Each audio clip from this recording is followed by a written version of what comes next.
FCS Express offers 3 different ways in how you can display your custom tokens. Choose between an edit box, a drop-down list, or checkbox. To choose a display option, right-click on the custom token and select Format Token. Under the Display Type section, select Edit Box.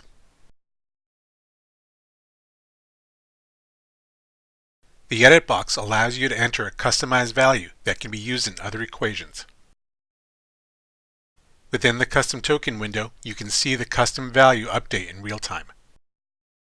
You can use as many edit boxes within your layout as you need to update your custom token information.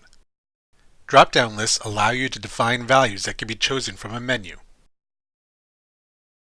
Format the custom token and under the Display Type section, select Drop-down List.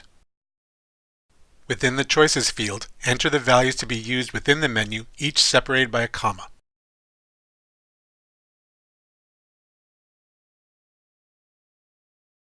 The values entered in the Choices field are now available for selection from the drop-down list.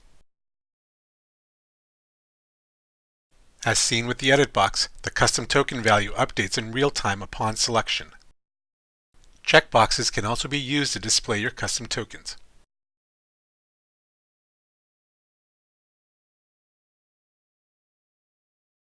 Format the custom token and under the Display Type section, select Checkbox.